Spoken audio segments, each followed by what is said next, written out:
प्रणाम पिताजी।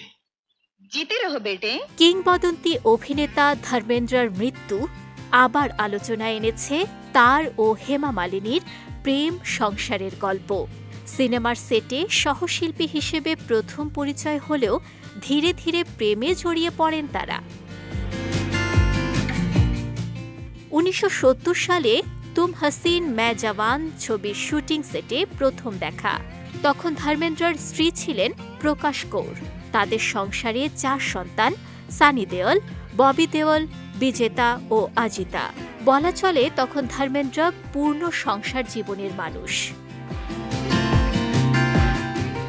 তবুও হেমার প্রতি তার টান দিন দিন বেড়েই যায়। নানা সামাজিক বাধা, বিতর্ক ও জটিলতার মধ্যেও 1980 সালে ধর্মেন্দ্র ইসলাম ধর্ম গ্রহণ করে গোপনে হেমাকে বিয়ে করেন। তখন তাদের বিয়েতে উপস্থিত ছিলেন মাত্র 2 জন সাক্ষী।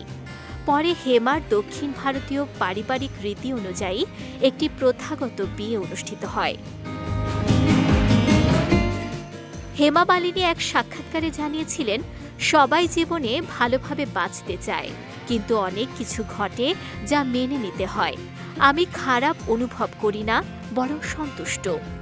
তিনি আরও বলেন, প্রত্যেক নারী স্বামী ও সন্তানসহ পূর্ণ পরিবার চায়। আমার জীবন অন্য পথে গেছে, তবুও আমি খুশি। আমার 2 মেয়ে, আমি ওদের ভালোভাবে মানুষ করেছি। ধর্মেন্দ্র ও হেমা কখনো এক ছাদের নিচে পুরো সময় কাটাননি। হেমা 2 মেয়ে মুম্বাইয়ে থাকতেন, আর ধর্মেন্দ্র বেশিরভাগ সময় কাটাতেন প্রথম পরিবারের সঙ্গে। তবুও 2 পরিবারের সম্পর্ক ছিল সৌহার্দ্যপূর্ণ। জীবন ও সমাজের সীমাবদ্ধতা পেরিয়ে প্রেম এবং সংসারের দৃষ্টান্ত হয়ে আছে ধর্মেন্দ্র হেমার গল্প।